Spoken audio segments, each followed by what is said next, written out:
Okay, the current standard, if you look at it, most of the figures are shown in metric dimensions in the standard book. And you want to use the most recent issue of each optical standard option when the options given regarding which issue to use. So if you're designing a new product, you want to use the latest and greatest version.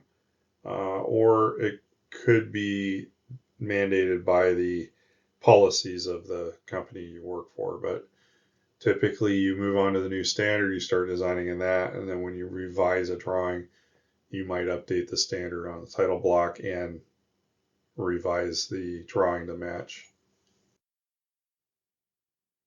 Okay, application of computer-aided design and product documentation is a transition from manual 2D multi-view drawings to 3D CAD models. Dimensions displayed on the model are obtained by query features. And product definition should invoke ASME Y14.5 as the basis for meaning of dimensions and tolerances. This has actually been a bit of a stumbling block. I'll talk about that a little bit later. It sounds good, but going to a full model-based definition scheme has its challenges, and I've yet to see an operation go 100% non-paper-based, or paperless. Design through teamwork. Producibility is the ability to produce a product at the lowest cost and desired quality.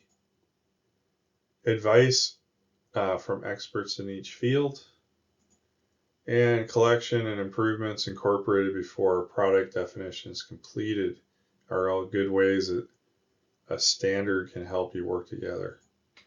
And it reduces the need of change after the design is released and production is started if you're working well together, and increases efficiency.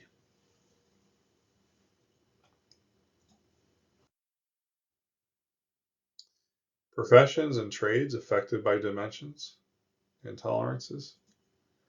Drafters, designers and design engineers, dimensional management engineers, manufacturing engineers and machine planners, machinists and machine programmers, inspectors and inspection planners, tool designers and tool makers.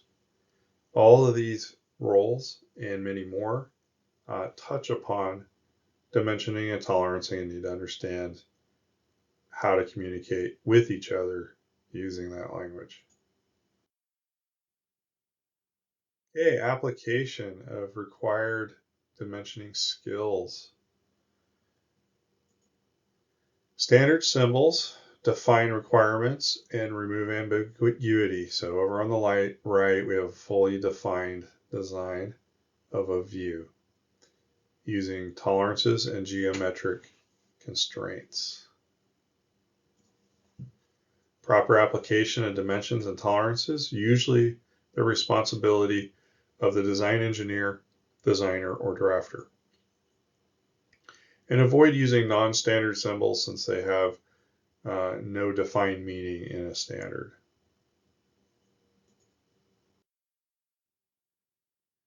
Interpretation of required dimensioning skills. GD&T interpretation is a matter of looking at the applied symbology and the notes and reaching to one correct understanding of the design. Request corrections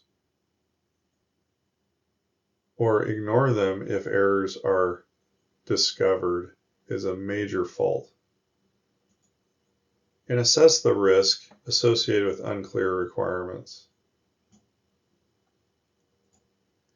Interpreting only with the ability to understand the meaning when dimensions and tolerances are completed in compliance with applicable standards. In theory, there should not be a need to guess the meaning of a design.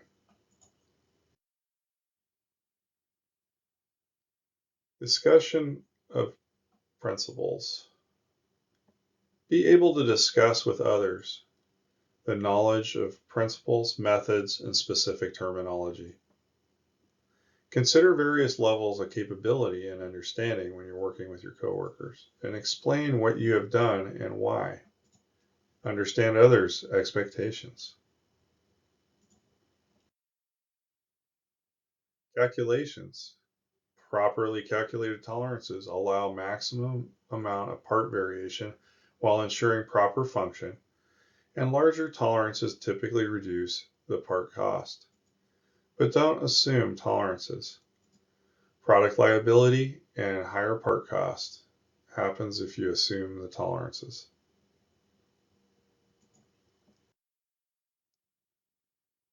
Technical terminology. Exacting terminology prevents using one term with multiple definitions established through context. And you don't want to use colloquial or regional or slang terms used in an industry. It can lead to confusion. So avoid so that the meaning is clear in your design. Product definition set. It's comprised of the entire collection of documents used to provide description of requirements for a product. So it can include but not exclude only to an annotated model, multi-view drawings, notes, lists, parts lists of required materials, or what's often called a bill of materials, inventories. You could have work instructions and test instructions could be all part of that data set. Then we have our CAD model in the modern age. CAD model geometry that defines the part, and any required supplemental geometry is used to communicate the requirements. There's a thing called a coordinate measurement machine that can measure a physical part and compare it to a model. And the model geometry, all the defining geometry of the part itself should be included. And supplemental geometry are elements that are not part of the model but communicate requirements pertaining to it, which the biggest supplemental element would be your annotated CAD model attributes. So dimensions and noted requirements that may or may not be visible could be embedded in the model, and they use the word interrogation, but you can analyze the model sometimes and find that annotated information. So an annotated CAD model includes annotations that is visible to describe the product. It's visual textual context in the model to establish dimensions and tolerance and nodes. And model features may be queried to display the dimensional data. So this seems like a great idea in theory if you're going from design to fabrication using the same CAD system. Where you have problems is there isn't a very good translator to go between different CAD systems. And also in your manufacturing operation, everyone has to have access and training on how to access the model and read the information off the model, from incoming, receiving, to welding, to your machinist, to your packing and shipping folks, to shipping. So I found it was a difficult thing to implement. We tried to implement it at Aero Metals, but it is also a reason that if you're in a discipline other than design, it's good to learn these skills because this is where the future is going. Weld symbols can be embedded in a model, and if you don't know how to access them or access that model, you won't be able to get the information you need to meet the specifications. Same thing with machining. Okay, dimensions. What are dimensions? They show dimensional requirements for one or more features in an annotated model or drawing view. Dimension value is a single value shown as a basic dimension or has a tolerance directly applied. And it may have two that represent maximum and minimum limit values. Nominal values. So this is the textbook's definition. Nominal size is the size, value, or condition of a feature by which the feature is known, not required to be the same as a dimension value, may not be either dimension limit, and it may not lie within the minimum and maximum limits. Nominal refers to the general size designation. Now, the definition I've always used for nominal, and other texts agree, is that the nominal value is the value without tolerance applied. So if you said this is about an inch long, that would be the nominal value, whereas the dimension drawing may have a value of 1.000, which implies a level of tolerance. So if it's 1 inch plus or minus 100 thousandths, your nominal value would be 1 inch.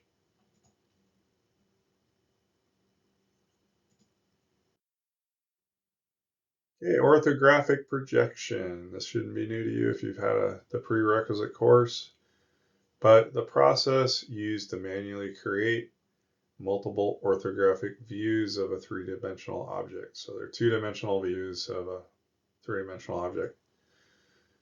Mostly completed by CAD software if created from a model. So the days of doing on a drafting board or an AutoCAD are of the past. We use our model to generate our drawings. And helpful to arrange views as though they were projected manually. And understanding how to read the views is still an important skill. The angles of projection. So there's two methods of projection. The two systems to establish known relationships between orthographic views. It has to do with the placement of where you put the views. There is first angle projection and third angle projection. Now, in the United States, we use third angle projection. Most of Asia and South Pacific and including Australia and New Zealand, for the most part, are using third angle projection. It gets a little mixed when you get into the UK and Europe. So there are some countries in Europe that use first angle projection.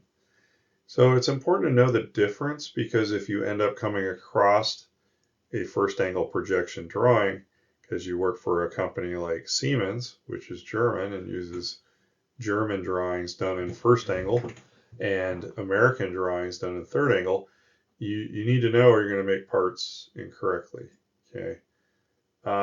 It must be noted on the drawing to prevent misunderstanding, and the views appear as though the part features are projected on a flat surface.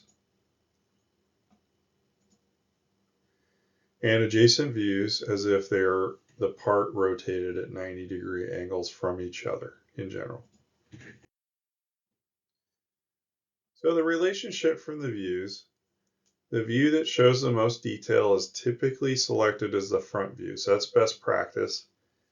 You're going to have more dimensions on the front view, hopefully, than any other view, or you've selected the wrong view. And it should be shown in a natural orientation. And here we have third angle projection views. So you have a front view, and it's as if you're walking around the part. You look at the right side of the part. The view of the right side of the part falls on the right side of the front view. You look at the left side, same thing. If you were to walk over and look straight down at it, the top view is placed above the front view. That's third angle, as a third party is viewing the part. And that's how we view a solid model as we're spinning it. You're looking at it in third angle projection, or a third angle point of view. First angle projection, the front view is the same, but the placement of each subsequent view is opposite from third angle projection. It is as if you picked up the part and used it as ink and stamped it on the paper, or another way to look at it is you're inside the part and you're looking in different directions. So the bottom view is placed above the front view. The top view is placed below the front view. The right side view is on the left side of the front view, and the right side occurs on the left side occurs on the right side of the front view. I feel it's more intuitive, especially now that we're working with solid models. Third angle projection is the way you would view the model, but it's kind of like what comes easiest is probably what you're raised with. So I would imagine that if you're in a country that uses first angle projection, they would argue that their point of view is just as valid. But again, unless you're working with countries that are working in first angle projection, in the United States, you're mostly going to see third angle projection. But it should be designated on the drawing itself. So first and third angle projection symbols typically are shown in or near the title block of the drawing sheet. And this is the symbol for third angle projection. You see a blunt cone, and if you were to look at the left side of that cone, you project on the left side the view. Now the first angle projection is going to be the opposite. It's as if you looked at the left side of the cone, and the view is placed on the right hand side.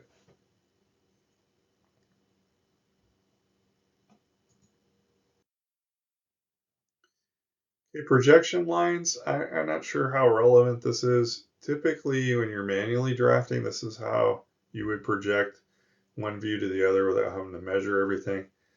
Occasionally you'll see these on like an assembly drawing or something that they're trying to show proportion or really trying to connect features between views. But they cover it in the book. So projected lines are related features and adjacent views that connects the corners. And they can be visualized or drawn lightly. And they're not intended to be the final part drawing. So the line weight should be very light. Okay, future trends, although you could argue that these things are current technology. We have computer-aided design, or CAD, which includes solid models. There's computer numerical controlled machines, CNC machines, and computer-aided manufacturing, or computer-aided, or CAM. That's your programming off the CAD model to generate code for your CNC machine. And there's coordinate measurement machines, which can take the model and compare a part to the model and determine how much it varies from design. And so in theory, someday we could have a paperless factory to eliminate hard copies. I have yet to see 100% implementation of this, seen several companies try, and we'll get there eventually, but we're not there yet. And then we have additive manufacturing. So there's a whole host of technologies. We have loam, SLA, fused deposition modeling, which is most commonly called 3D printing, polyjet printers, and SLS, selective laser centering. So those are all exciting technologies. They have their applications in their areas that's emerging. Okay, in summary, in this lesson, you discovered why specifying dimensions and tolerances according to established standards is essential for clear and accurate designs. You learned about the history and development of dimensioning and tolerancing methods, and explored the roles of key team members who can assist in the design process. You also learned how to interpret and create 2D orthographic views using orthographic projection, and understand the types of documentation included in a product definition data set. Finally, you examined how changes in industry could impact dimensioning and tolerancing practices.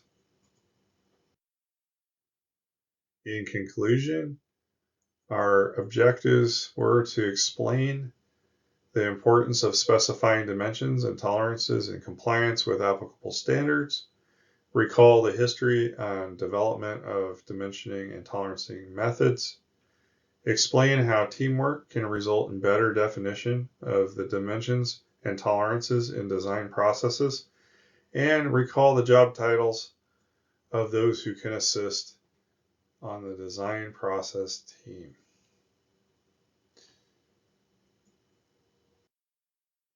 Continuing on, we also learned to recall the dimensioning and tolerancing skills needed for success in design or production related occupations. We identified and explained the types of documentation, including a product definition data set, and we understand the relationship between 2D orthographic views and how they created using orthographic projection, and explain some possible industrial changes and the impacts of these changes on dimensioning and tolerancing. That concludes this lecture.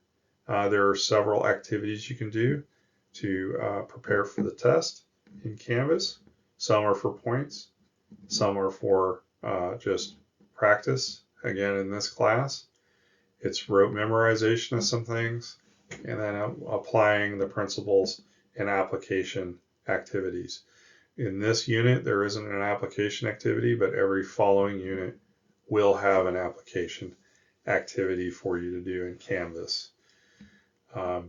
There is a quiz on this test, and it's due as stated in Canvas on Sunday at midnight of the following week. So thank you for listening, and I will catch you on the next one. And don't forget, if you need to, we can make a Zoom meeting and talk about anything that we need to make you successful in this class.